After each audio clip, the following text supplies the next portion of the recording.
My background is I'm an attorney by background. I was the Manhattan director for the Forbes for President campaign when he ran for president in New York. When he ran for president. I was a counsel to the Committee on House Oversight. It's now called House Administration for a couple of years.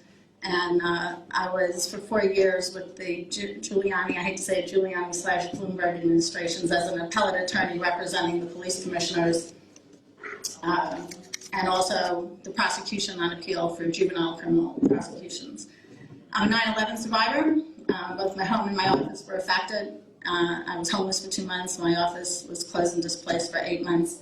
And I didn't want to practice law anymore. It was long hours to make money to pay my very expensive Upper West Side rent, and it just kept going. And I wanted something that was more meaningful. And I came back to Washington and somehow started doing some work on some of the Islamic stuff. Why were they trying to kill us in New York? And in the course of it, I found out that there was a whole world of what I'll call nonviolent, or what Frank calls pre-violent, radical, or authoritative Islam. And I really spent about 4 hours a day doing this every day, and one day on the weekend for 8 hours. I did this for about 2 years because I didn't really believe it in the beginning. I had a friend who was accused of helping bad guys. I had every reason not to want to believe it, and but I wanted to know the truth, and I was open-minded. And my conclusion was it was true, and then I felt like I had to do something about it. Anyway, long story short, I somehow wound up becoming what some people consider an expert on the Organization of Islamic Cooperation, actually more specifically the UN resolutions, Defamation of Religions resolutions. But just so you know, I did write a compendium on CARE, which will be published soon, on how they're implementing the defamation of religions. And I get contracted out a lot by Act for America. Some of you might be involved, Brigitte, Gabriel, and some of the other organizations. David Horowitz, I do a lot of writing for him. Anyway, they asked me to speak a little bit about the UN resolutions. Now I'm lost. I lost the, we have it? Okay. So I didn't bring notes, so I just sort of scrambled something from my memory now. But I'll talk to you a little bit about the Organization of Islamic Cooperation. Just so I know, how many of you here know who they are? Oh, well, that's not bad. That's pretty good. Okay, so, but I'll just, for those of you who don't, the Organization of Islamic Cooperation, or the OIC, is the second largest international organization in the world, behind only the UN. It's the largest Islamic organization in the world, claiming to represent 1.5 billion Muslims around the world. It's comprised of 56 UN member states, plus the Palestinian Authority, and they vote together as a bloc. They're absolutely the largest voting bloc in the Human Rights Council, and arguably the largest voting bloc in the UN as a whole. If you're interested in them, you might want to Google the Organization of Islamic Conference, which was their original name. They changed their name in the year 2011, but their mission remains identical to what it was previously. So when I'm done speaking, I'll let you decide whether or not they're cooperating, and if so, with whom. The OIC holds itself out as a moderate organization, but in fact, it's an Islamist supremacist organization whose long-term vision is the worldwide implementation of Sharia law. Let's be clear about the true nature of the OIC. The OIC consists of some of the most egregious human rights violators in the world, including Sudan, Pakistan, Egypt, Saudi Arabia, and Iran. Saudi Arabia is its primary funder and backer, and all of the countries I just mentioned, except for Sudan, have the largest influence on the direction that the OIC takes, which issues it addresses, and the positions it takes on these issues. Right now, the OIC's goal is the international criminalization of all speech that's critical of any Islam-related topic, including Islamic theocracies, Sharia law, and even Islamic terrorism. Knowing this can't occur overnight, it introduces UN resolutions and EU parliamentary legislation in order to achieve its goals gradually and incrementally. The language is introduced in a watered-down form. Under the guise of responsible speech, sensitive speech, or politically correct speech, what the OIC really wants to do is to stifle your freedom of speech. So I'm going to discuss with you the original and primary UN resolution. It's called Combating Defamation of Religions, but I'll just call it Defamation of Religions for short. And originally this resolution was called Defamation of Islam, but when it failed to get sufficient support, they changed the name to Defamation of Religions. For those of you unfamiliar with the concept, what it does is it takes an idea or a religion, in this case Islam, and gives it protection from criticism, as opposed to what we have in the American legal system, which gives defamation protections to individuals or groups of individuals. So we have defamation of an idea or a religion versus defamation of people. Additionally, in the American legal system, in order for a comment to be defamatory, it has to be a false statement of fact. Truth is a defense. So if you say something bad about someone, no matter how terrible it is, if it's true or it's mere opinion, it's not defamation. By stark contrast, in the OIC's definition of defamation, anything that sheds a negative light on Islam or Muslims, even if it's true and even if it's mere opinion, is considered defamation. Taking that a step further, it also includes anything that violates Islamic blasphemy codes. For example, you recall a series of depictions of the Muslim prophet Muhammad. In Islam, depicting the Muslim prophet Muhammad in a cartoon is blasphemy, and the OIC would consider that defamation as well. Even though the resolution is called Defamation of Religions, in the OIC's interpretation and implementation, it applies only to Islam. There is absolutely no reciprocity for anti-Jewish, anti-Christian, anti-Baha'i, or anti-Israel hate speech. In fact, the OIC supports Hamas, it supports Iran's nuclear program, and it rationalizes 9/11. At a certain point, by the way, UN resolutions are not legally binding, but they do carry a lot of political clout. So if a resolution is passed repeatedly, year after year after year, or in numerous bodies, it's given, the ideas contained in that resolution are given more political weight. Additionally, it runs the risk at some point of being deemed customary international law. Were that to happen, countries that never signed on to the resolution would be pressured to adhere to it. I'll give you some examples. In 2008, this resolution was first introduced into the UN in 1999, into what was called the Commission on Human Rights. It was also introduced into the General Assembly in 2005, and then later, when the Commission on Human Rights folded and popped back up under the new name of the Human Rights Council in 2006, it was introduced there as well. It was introduced and passed every single year in all three of these bodies ever since its initial introduction.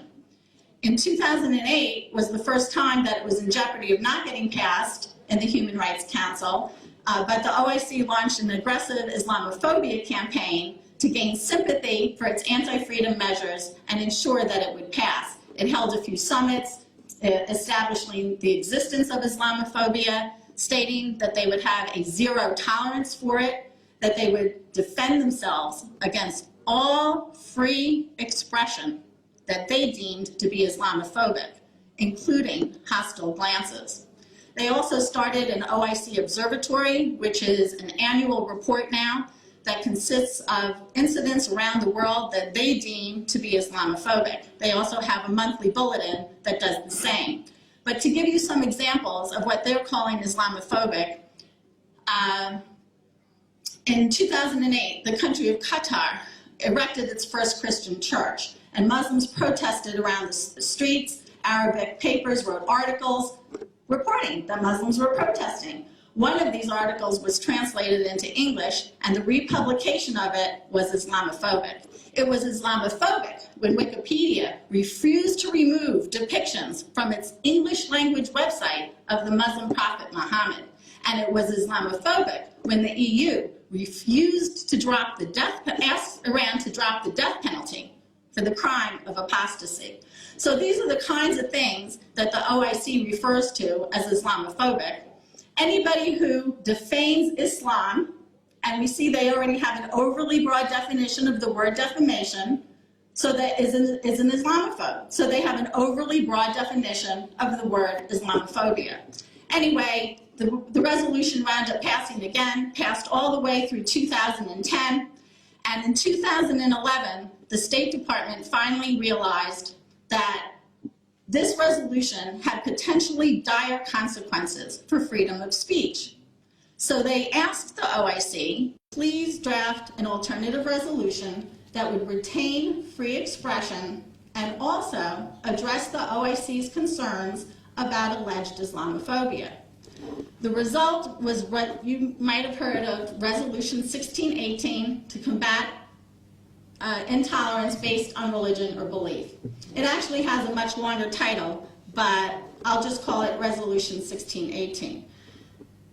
This resolution was introduced and passed in March of 2011 in the Human Rights Council, and the State Department and numerous Christian organizations fully supported this new resolution because they believed it was moving from protecting an idea or a religion to protecting people. In other words, they thought it was a paradigm shift, moving in the right direction of human rights rather than giving protection to a religion. So it sounded all great. They dropped the phrase defamation of religions, which by now the world started realizing that a religion or an idea should not get protection from criticism, and instead it focused on intolerance, stigmatization, and incitement to violence based on religion or belief. But, like most legal instruments, it was open to interpretation, and the OIC had a very different interpretation than we have here in America. And I'll give you just a couple of examples. The OIC, first of all, these are some of the problems with the resolution. It condemns or discourages religious profiling for purposes of law enforcement. How are they defining religious profiling? It is the, quote, the invidious use of religion as a criterion for purposes of investigations, searches, interrogations, and questioning. So they're not saying that you can't use religion as the sole criterion. They're saying you can't use it on a list, one factor on a list of other factors to consider. So if you suspect somebody of having committed an Islamic terrorist attack, you cannot ask them their religion in trying to make a determination about that. The other thing is, it says you can't, it condemns the advocacy of religious hatred that amounts to incitement to violence or discrimination. The problem is the OIC has somehow found a way to define anything that is critical of Islam, even if it's true, even if it's about Islamic terrorism, Islamic persecution of religious minorities, human rights violations committed in the name of Islam. All of that would be considered the advocacy of religious hatred that amounts to incitement to violence, according to the OIC. You might have noticed that they found a way to enforce the concept of combating defamation of religions, or to make it easy for you, of protecting Islam from defamation, despite the fact that the language in the resolution was altered. The third thing that's wrong with that is, well, I guess I said it. I guess I already said what that is. The third clause I want to focus on, and this is the one that gets the most attention, is it calls for the criminalization of the imminent incitement to violence. So for those of you who don't know, we already have a law like that in America, and that's partly why we signed on to it, because we didn't think we were asking for any additional criminal penalties for speech. It's illegal now to use language that incites imminent violence. But again, the OIC has a different interpretation of the word incitement, and I'll give you an example. In America, we have what's called a content-based test. If I say to you, I want you all to get together at 2 o'clock tomorrow and kill Joe, and you do that, you will be responsible for murder, and I will be responsible for my comments because the content of my language encouraged or incited the violence. The OIC wants a consequence test. And the example that they most frequently use, this is their example, not mine, is that of the Danish cartoons. If you recall, in 2006, there was a series of depictions of the Muslim prophet Muhammad in the form of cartoons, and subsequently riots ensued all across Europe and all across the Middle East. The OIC would say that those riots were the consequence of the cartoons. So I think you can see the problem with the test they're using. First of all, it's retroactive. Your language, anti-Islam videos, cartoons are totally legal until someone subsequently chooses to respond to them in a violent manner. And then retroactively, your conduct was illegal. Second, it shifts responsibility from the violent actor to the person who happened to make a comment, a film, or cartoon that someone finds offensive. But again, most importantly, it has the effect of holding on to that notion of protecting Islam from defamation, even though they changed the language. This is despite the fact that the whole point of this new resolution was purportedly designed to defeat that concept. In 2011, in July, Hillary Clinton attended a high-level diplomatic meeting in Istanbul, Turkey, on Islamophobia. There, she announced to the world that the State Department would host a meeting to move to implementation Resolution 1618. She did this despite the fact that there was absolutely nothing in the resolution that mandated it, and it's contrary to the norm of leaving UN resolutions in the realm of the theoretical. By making this announcement, she sent a message to the free world that perhaps working with the OIC is not only acceptable, but maybe even desirable, and she legitimized the OIC's positions. We did have a meeting in December of 2011. It was a conference to move this resolution and make it a reality. Usually a UN resolution is just a document. It has some political significance. It's not implemented. But we had a meeting to see how we could implement it. I'll talk about that in a minute.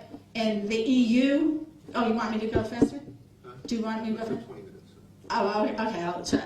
So we had a meeting, the EU had a meeting, and in Geneva. So there have been 3 meetings, worldwide meetings, to implement it into, and make it into a reality. So I'll just briefly talk about the State Department, what we did, and then I'll wrap it up, if that's okay. Okay.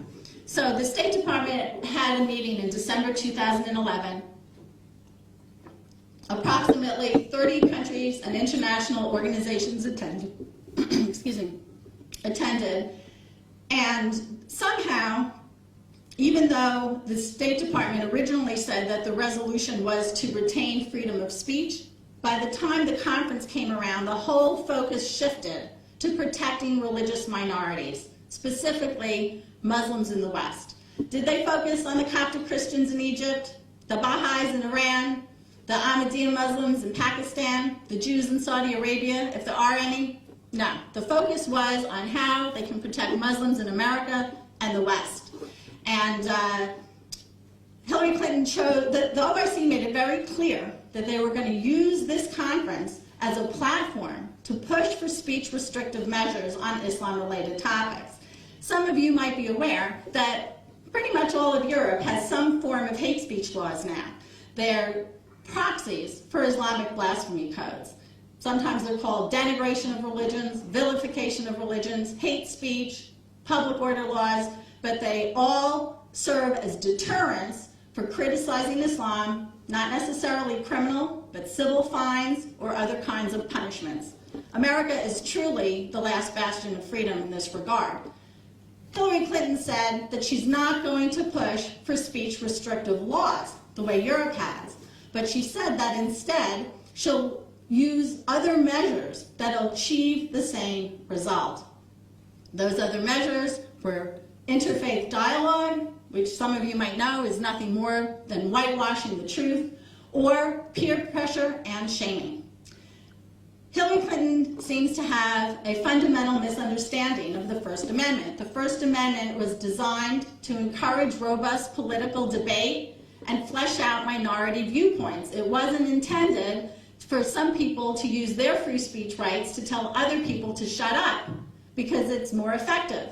So basically, our government now has used policies in their government agencies to delete all mention of Islamic terrorism, or anything that's critical of Islam in our government agencies, and it's partly the result of this meeting and other organizations, Muslim Brotherhood front groups, that are working toward the same goal of protecting Islam from defamation using other tactics and other audiences.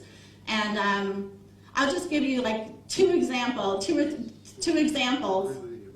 two examples of the kinds. Okay, so we have examples of how it's being played out, just so you know. I mean, if you pay attention to this issue at all, when speakers are shut down, politicians are shut down, even prayer leaders are shut down for saying their opinion, it's usually a push from not the OIC, but Muslim Brotherhood front groups with the same kind of goal to stifle the speech. That's the point. Stifle the speech. You cannot criticize Islamic terrorism, Islamic persecution of religious minorities, or human rights violations committed in the name of Islam without being called an Islamophobe. So corporations are changing their product designs, packages, and products to protect Islam from defamation. So I'm being told I don't have more time. I could probably write a whole book on examples, but I just want to say that we are the last country that truly has free speech. And when I'm asked what you can do, don't capitulate. Don't let your representatives cleanse the language. Don't try to be politically correct and tiptoe around. You know, you might not be able to change them, but don't let them change you. We're the freest country in the world. We have the most religious freedom, human rights, and we should put ourselves up as an example instead of capitulating to Islamists who want to stifle everything.